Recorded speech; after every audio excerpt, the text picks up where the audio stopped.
पूरी भारत की भूमि पर आज के दिन लोग देवी जी की स्थापना करते हैं। तो क्या स्थापना में क्या रखते हैं? कलश रखते हैं ना।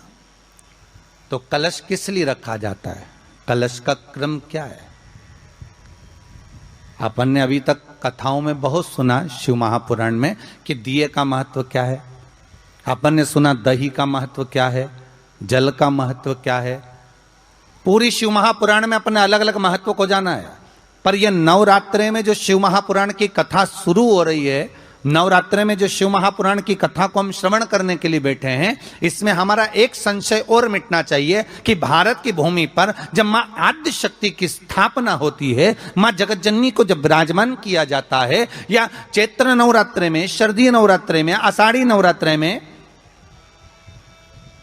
आदिकादिक पौष नवरात्रे में हम शंकर की, हम जगतजननी जगदम्बा की जब स्थापना करते हैं, या हम नूतन घर का प्रवेश करते हैं, या गणेश जी की स्थापना करते हैं, या कोई दुकान को प्रवेश करते हैं, या कोई शुभ कार्य करने के लिए अग्रण्य होते हैं, तो हम कलश की स्थापना क्यों करते हैं? आज शिव महापुराण में शुरुआत में अपन शिव और पार्वती की यही संवाद को लेकर चलते हैं।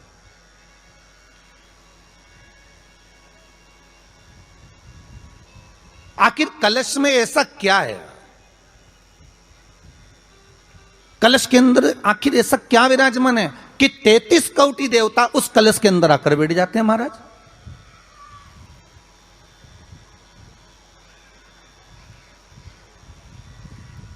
आप कोई यज्ञ करने जा रहे हो, आप कोई पोथी पुराण करने जा रहे हो, आप कोई अच्छा कार्य करने जा रहे हो, तो ब्राह्मण देवता कह देते कलश की स्थापना होगी, कलश की शोभा यात्रा निकलेगी, कलश यात्रा निकलेगी, कलश विराजमान होगा।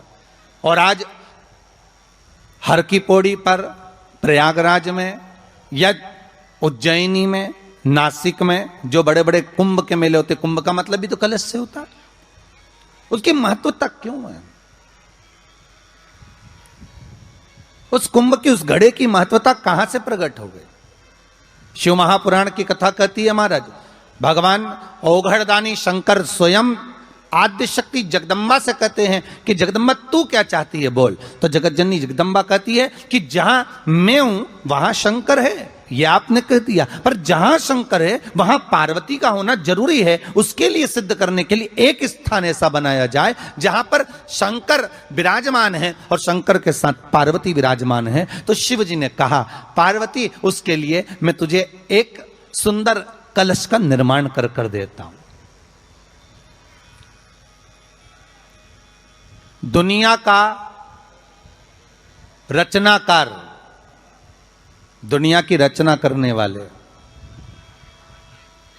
महाराज, संपूर्ण ब्रह्मांड की रचना करने वाले, जिनको भगवान शिव ने स्वयं ब्रह्मदेव से कहा है कि ब्रह्मा जी तुम सृष्टि खंड को आगे बढ़ाइए, सृष्टि की रचना करिए। और आज ही के दिन, यही चैत्रीय प्रतिपदा के दिन, यही इसको कहते हैं नया संवत्सर, नया वर्ष। हिंदू धर्म में क्यों कहा जाता है? आज ही के दिन ब्रह्मा जी ने महाराज सृष्टि की रचना करना प्रारंभ करा था। आज ही के दिन भगवान शिव और ब्रह्मा का संवाद हुआ था। सीधे भगवान शंकर ब्रह्मदेव के पास जाकर बोले थे, हे ब्रह्मदेव, आप सृष्टि की रचना करिए। तो ब्रह्मा जी ने पूछा था, सारे नक्षत्र आपने बनाए, सारे दिन आपने बनाए, सारी घड़ियां आपने बनाई, सारा पल आपने बनाया, मनुष्य की श्वास गिनती, काउंटिंग, अर्थात मनुष्य के शरीर की रोमावली, ये सब आपने निश्चित करी है।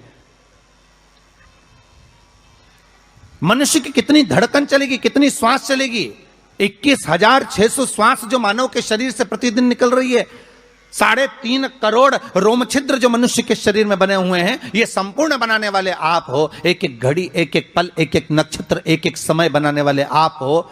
हर श्वास को बनाने वाले आप हो। तो आपसे मुझे कहना है कि एक निर्माणकर्ता ब्रह्मदेव, आप ब्रह्मा जी कर रहे हैं, तो एक काम करो ना कि सृष्टि की रचना भी आप करो। भगवान ब्रह्मा ने शिव जी से कहा कि सृष्टि की रचना आप करिए।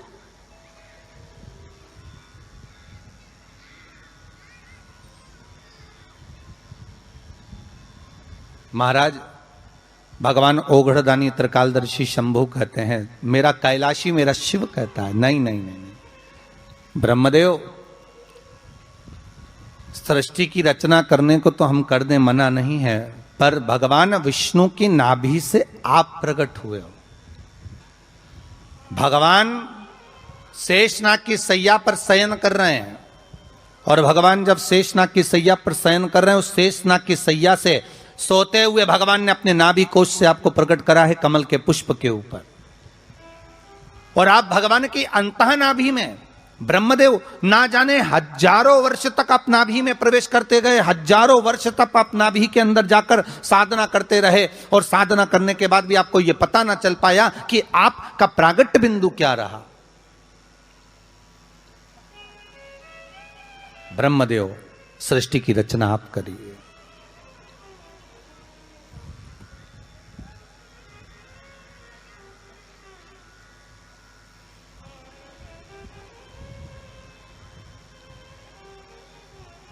ब्रह्मा जी कह रहे हैं, नाथ इस सारे ब्रह्मांड को रचना करना है, कर दूंगा, मना नहीं है, पर रचना करता भगवान ब्रह्मा जी कहते हैं कि मैं संसार को एकत्रित करूं, उससे पहले 33 कोटि देवताओं को मुझे एकत्रित करना है, और सारे 33 कोटि देवता एक जगह पर आकर विराजमान हो जाएं, ऐसी कोई व्यवस्था करना है। शंकर भगवान ने कहा, बनाओ ब्रह्मदेव, तुम निर्माण करो। ब्रह्मा, शास्त्र कहता है कि भगवान शिव स्वतः, शंकर तो शंकर है, भगवान शंकर ने एक मट्टी का सुंदर सा भाग ढेला एकत्रित करा, उस ढेले से भगवान ने एक सुंदर कुंभ का निर्माण करा, एक सुंदर कलश का निर्माण करा।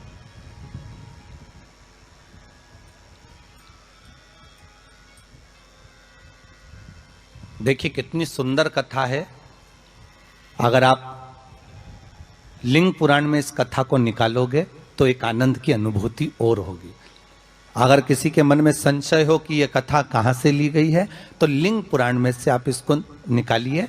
उसमें वर्णन किया गया कि सफेद मट्टी का शिवलिंग, लाल मट्टी का शिवलिंग, पीली मट्टी का शिवलिंग, काली मट्टी का शिवलिंग, उस शिवलिंग के निर्माण के पहले जब भगवान का पूजन करने के लिए पात्र की जरूरत पड़ी, तो उस पात्र का निर्माण किसने करवाया था? और सबसे पहला पात्र निर्मित, सबसे पहला पात्र का निर्माण, ये तांबा, सोना, चांदी, पीतल, इनके पात्र तो बाद में बने साहब। सबसे पहला पात्र बना ही काय का था? जम के बोलिए जरा, काय का बना था? सबसे पहला पात्र था ये मिट्टी का। आज भी हिंदू धर्म में भले तुम्हारे घर में सोने के कलश हो, भले चांदी के कलश हो, भले तुम्हारे घर में पीतल और तांबे के पात्र रखे हो, पर आज भी अगर ब्राह्मण कहेंगे कि हमें कोई यज्ञ करना है, अनुष्ठान करना है, हमें ये स्थापना करना है, तो ब्राह्मण एक ही बात कहेंगे कि तांबा, पीतल, चांदी के हमें पात्र नहीं चाहिए। ब्राह्मण कहेगा मैं मिट्टी के कलश लाकर रखो।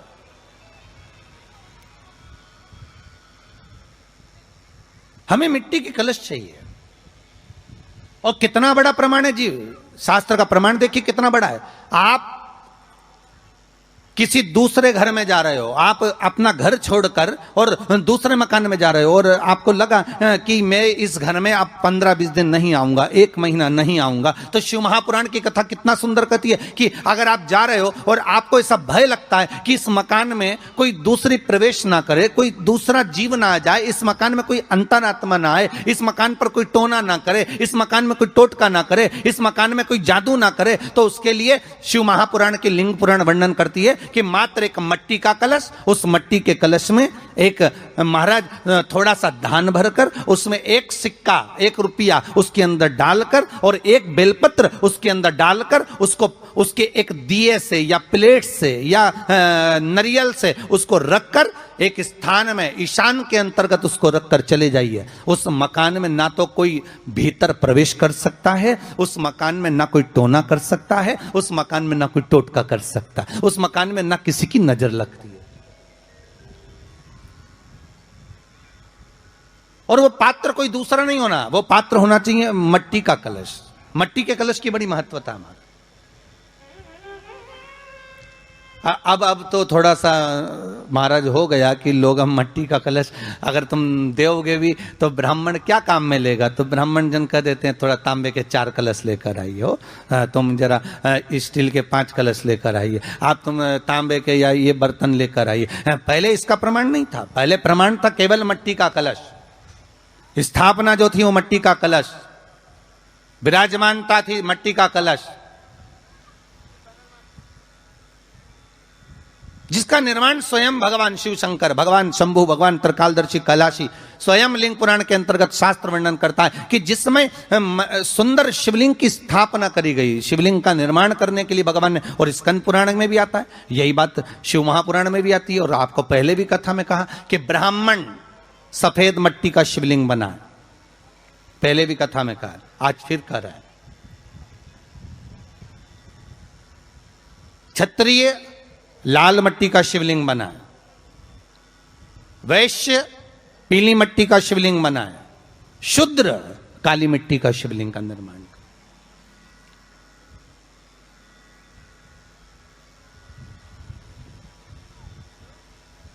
काली मट्टी का शिवलिंग का निर्माण कर।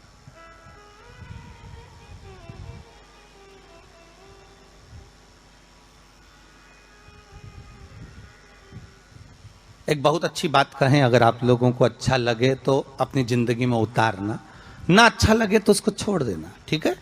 जितने लोग भी कथा सुन रहे हो बहुत ध्यान देना, ये जो पानी पीने का जो मटका होता है ना, जिसको हमारे यहाँ कलश कहा जाता है, हंडा कहा जाता है, जिसको हमारे यहाँ परिंडा कहा जाता है, मटका कहा जाता है, तो पहले जो मटका चलता था वो लाल कलर का चलता था, ठीक है। उस पे कलाकृति करते थे लोग, उस पे डिजाइन करते थे। आपके यहाँ भी होगा, जितने लोग कथा सुन रहे हो ना, आपके यहाँ भी मटका होगा, लाल कलर का चलता था। अभी अभी जो मटका चल रहा है ना, उसका कलर चेंज कर दिया गया। कौन सा कलर का हो गया? वो काले कलर का बेचने लगे। तो वो बेचने वाला क्या कहता है कि साहब ये सफेद, ये लाल जो मटका है ना, इस मटके से मजबूत अगर कोई मटका है तो वो काला है। बोलो सही है कि गलत है? अरे बोलो तो सही है ना। आप कभी जाओगे बाजार तो कह देगा, कुमार भी कह देगा, ये जो मटका है ना लाल वाला, इस लाल वाले मटके से मजबूत ये काला वाला मटका है, ये काला मटका है। और महाराज इससे पानी ज्यादा ठंडा ये कर देगा। पर शिव महापुराण की कथा, लिंग पुराण की कथा कहती है, और अगर आपने बैसाख मास की कथा को श्रवण कराओ, बैसाख की एक कथा होती है, उसको अगर आपने श्रवण कराओ तो उसमें वर्णन आता है कि घर के अंदर जहां पर आप पानी पीते हो, जिस स्थान पर अन्नपूर्णा निवास करती है, जिस स्थान पर अन्नपूर्णा का वासा होता है, रसोई घर में जहां पर भोजन बनता है, उस स्थान पर काला मटका नहीं रखा जाता। काला हंडा, काला मटका उस स्थान पर नहीं रखते। पर आज फैशन के हिसाब से, अरे साहब वो ये मटका थोड़ा कम ठंडा पानी देगा तो ये मटका ज्यादा ठंडा पानी देगा, तो उसको काले मटके को रखें। पर हमारा शास्त्र कहता है काला मटका लोग रखते कहाँ थे? पहले जो शास्त्र रीति थी, उस काले मटके को रखते थे जब मकान बनता था, जब प्रॉपर्टी बनती थी, जब जमीन बनती थी, जब जायदाद बनती थी, संपदा बनती थी, तो उस स्थान पर उस काले मटके को केवल नजरोटे के लिए, केवल हाय के लिए, केवल नजर के लिए रखा जाता था। उसको लोग लेना पसंद नहीं करते। पर आज के व्यक्ति को अगर कह दिया जाए कि ये 2 मटके रखे हैं साहब, लाल भी है और काला भी है, तो कौन सा पसंद करेगा? वो काला वाला ही दे दीजिए साहब, ये पानी ज्यादा ठंडा करेगा, उसकी श्रेष्ठता रहेगी। नहीं, शिव पुराण कह रही, भगवान कुंभ का निर्माण कर रहे हैं, भगवान कलश का निर्माण कर रहे हैं, और भगवान स्वयं ब्रह्मदेव कर रहे हैं कि आप ऐसा निर्माण कर दो जिसमें 33 कोटि देवता स्वतः विराजमान हो जाए। तो भगवान ने उस कलश का निर्माण कर दिया। अब कलश का निर्माण करा तो स्वयं भगवान ब्रह्मदेव बोले, प्रभु इस कलश के अंदर मेरा स्थान कहां है? मेरा स्थान कहां है?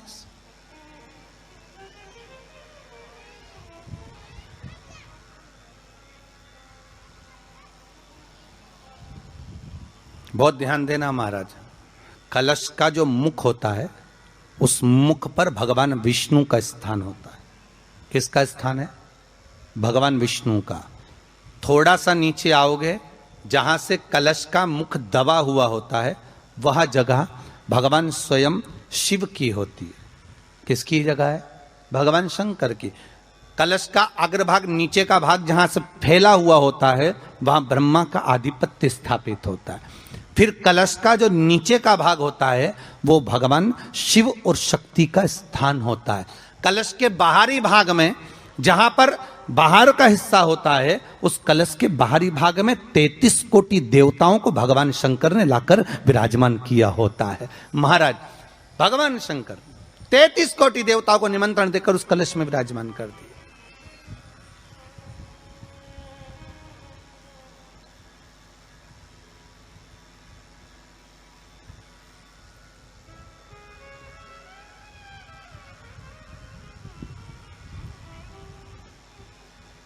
कितना सुंदर लिखा है देवी भागवत के अंदर कि जहां कलश की स्थापना होती है, उस जगह पर किसी देवताओं को बुलाने की जरूरत नहीं होती। 33 कोटि देवता उस जगह पर स्वतः विराजमान हो जाते, स्वयं 33 कोटि देवता स्वयं वहां विराजमान। और कितनी महत्वता कलश की महाराज। आप लोगों से भी निवेदन है, क्षेत्रीय प्रतिपदा है आज, जिनके घर में ज्यादा रोग हो, बीमारी हो, ज्यादा तकलीफें आ रही हो, कष्ट बढ़ रहा हो, बीमारियां बढ़ रही हो, या भय लग रहा हो, डर लग रहा हो, हृदय चित्त में कहीं ना कहीं आपको भय का भान हो रहा हो, तो एक लोटा पानी, एक कलश में जल भर कर रख लीजिए और रात भर उसको रखे रहने दो। नवरात्र चल रहा है, उस कलश को रात भर रखकर सुबह सुबह उस कलश में एक बेलपत्र डालकर उस जल को नीम के पेड़ के नीचे, जहां चैत्री नवरात्रे में नीम के पेड़ के नीचे सारी विद्याएं, आद्य शक्तियां, सारी देवी उस नीम के पेड़ के नीचे विराजमान रहती हैं। उस कलश में एक बेलपत्र डालकर रात भर रखकर उस जल को पूरे घर में घुमाकर उस नीम के पेड़ के नीचे समर्पित कर दीजिए महाराज। घर में भय लगना बंद हो जाएगा, कोई बड़ी बीमारी आपको घेरेगी नहीं और उस बीमारी से, उस रोग से आप मुक्त रहेंगे। उस बीमारी से, उस रोग से आप मुक्त पाएंगे, वो बीमारी आपको घेर नहीं पाएगी। कलश का इस भगवान निर्मित कर दिया। ये कलश मेरा प्रतिबिंब है।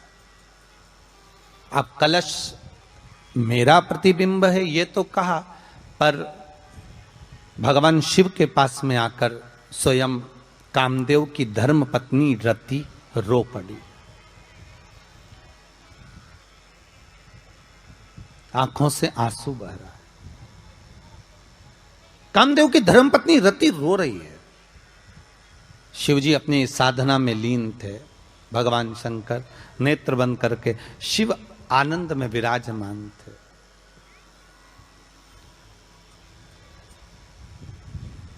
नेत्र बंद बाबा।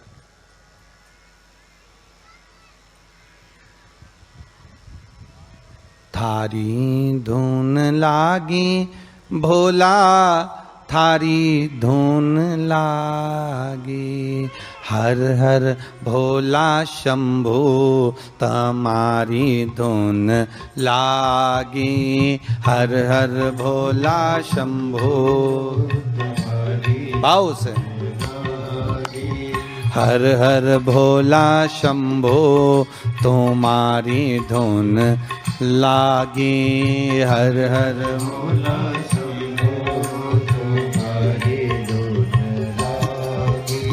पार्वती का प्यारा तुम्हारी धुन लागी, पार्वती का प्यारा तुम्हारी धुन लागी, ओ पार्वती का प्यारा तुम्हारी धुन लागी, पार्वती का प्यारा तुम्हारी धुन लागी, ओ हर हर भोला शंभो तुम्हारी धुन लागी, हर हर भोला शंभो। ओ हर हर भोला शंभो तुम्हारी धुन लागी, हर हर भोला शंभो तुम्हारी धुन लागी। सब गाइए।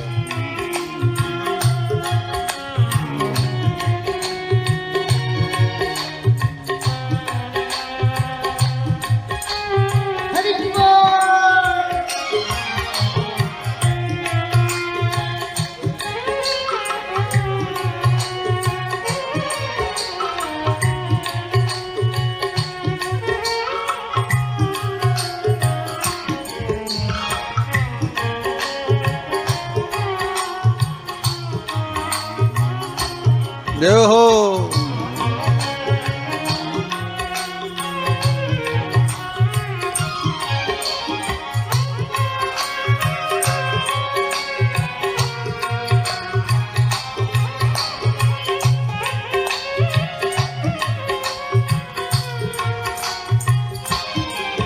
ओ सिर पे गंगाधारी तुम्हारी धुन लागी, सिर पे गंगाधारी तुम्हारी धुन लागी। ओ सिर पे गंगाधारी तुम्हारी धुन लागी, सिर पे गंगाधारी तुम्हारी धुन लागी। ओ पार्वती का प्यारा तुम्हारी धुन लागी, पार्वती का प्यारा तुम्हारी धुन लागी। ओ पार्वती का प्यारा तुम्हारी धुन लागी, पार्वती का प्यारा तुम्हारी धुन लागी।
माँ गौरा जी का प्यारा तुम्हारी धुन लागी, माँ गौरा जी का प्यारा तुम्हारी धुन लागी। ओ माँ गौरा जी का प्यारा तुम्हारी धुन लागी, माँ गौरा जी का प्यारा तुम्हारी धुन लागी। ओ हर हर भोला शंभो तुम्हारी धुन लागी, हर हर भोला शंभो तुम्हारी धुन लागी। ओ हर हर भोला शंभो तुम्हारी धुन लागी, हर हर भोला शंभो तुम्हारी धुन लागी। हो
ओगड़दानी त्रिकालदर्शी कैलाशी शंभु के पास में उस समय पर कामदेव की धर्म पत्नी रति भी आ, जिसके नयनों में जल भरा हुआ।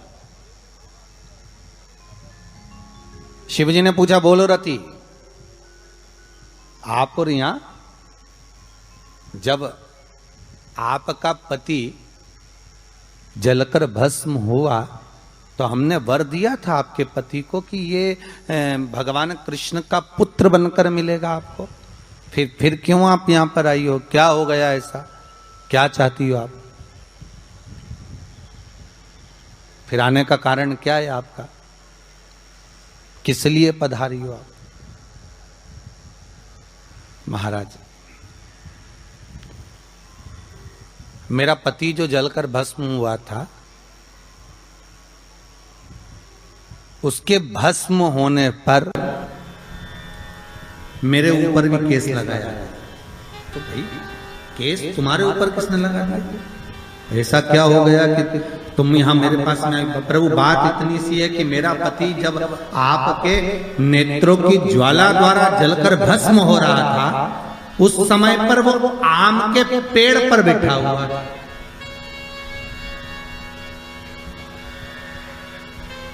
कौन से पल्लव के? आम के पल्लव, आम के डालियों में, आम के पल्लव में मेरा पति छुपा हुआ था।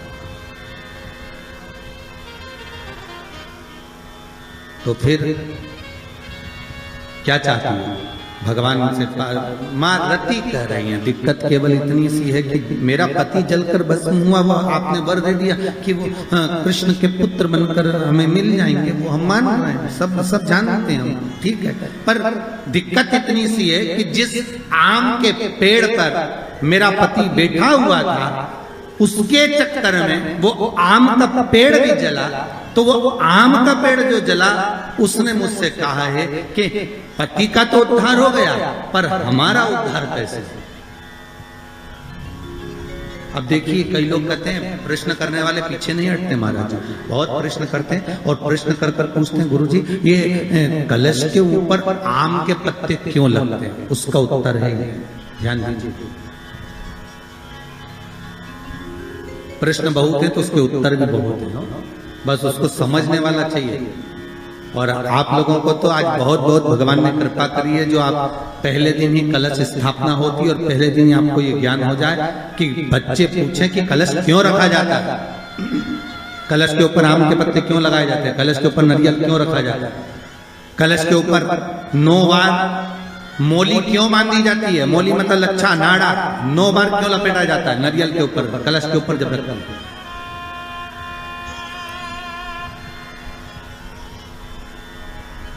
कलश के ऊपर जब जब श्रीफल रखाता है, नारियल रखाता है, तो उस पर 5 बार 7 बार मोली नहीं लपेटी जाएगी, तो 9 ही बार लपेटी जाएगी। 5 या 7 बार लपेटते हैं तो कहते हैं कि लक्ष्मी की छिन्नता होती है, और वो 9 बार लपेटी जाती है तो भरपूर लक्ष्मी का भंडार भरती है। क्यों क्यों कहते हैं उसे?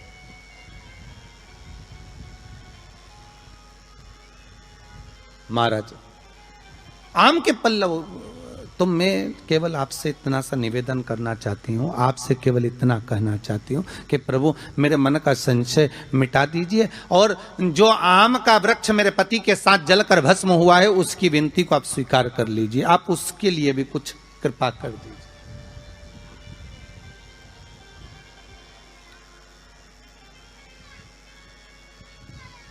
इसी को कृपा कहते हैं, इसी को करुणा कहते हैं, इसी को दया कहते हैं।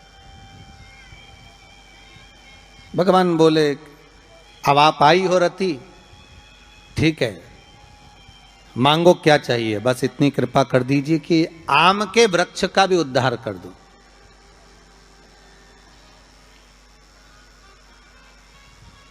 शिवजी ने कहा, हम वर प्रदान करते हैं रति,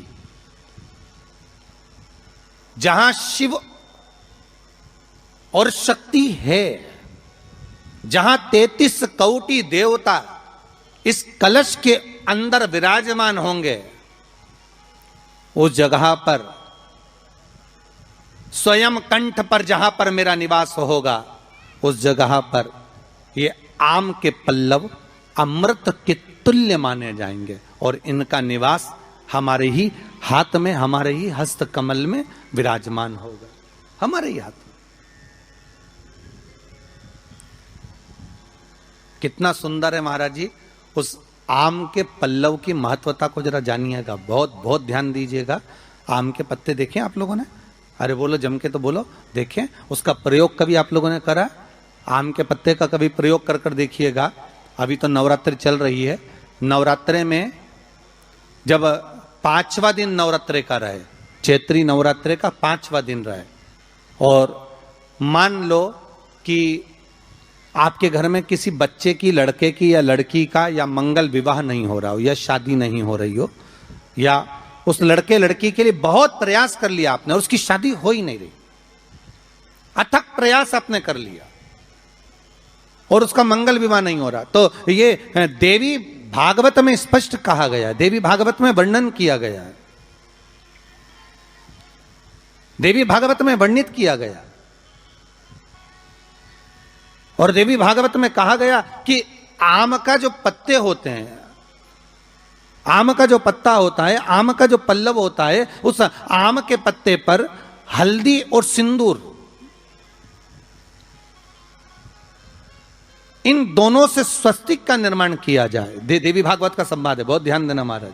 जिन कन्याओं का विवाह ना हो पंचमी के दिन, नवरात्रे की कोई सी भी पंचमी, मतलब जो पंचमी तिथि पड़ेगी, कोई भी नवरात्रा हो, चाहे वो 4 नवरात्रे में से, चाहे वो पौष का हो, अश्विन का हो, चैत्र का हो, आषाढ़ का हो, किसी भी नवरात्रे में आप कर सकते हैं। एक पान के पत्ते पर, एक ही पत्ते पर जो 2 स्वस्तिक बनेंगे, एक हल्दी का बनेगा, एक सिंदूर का बनेगा। बस अंतर इतना है, जो हल्दी का स्वस्तिक है उस पर कंकु के चावल, अर्थात रौली के चावल, रोली कुंकू के चावल रखना है, और जो सिंदूर का है उस पे हल्दी के चावल रखना है। इतना रखकर जिस लड़का लड़की का विवाह नहीं होता उसकी हथेली पर रखकर उसका नाम और गोत्र बोलकर महाराज उसको ले जाकर नीम के पेड़ के नीचे उसको रख दिया जाता है। मात्र 3.5 या 4 महीने ऐसे रहते हैं जिसके अंदर उस लड़का लड़की का विवाह पक्का हो जाता है। जिसका विवाह नहीं होता केवल उसी के लिए, जिसका मंगल विवाह ना हो रहा, आम के पल्लव में शिव का वर प्रदान है, आम के पल्लव में शंकर का आशीर्वाद, आम के पल्लव में शिव का आशीर्वाद।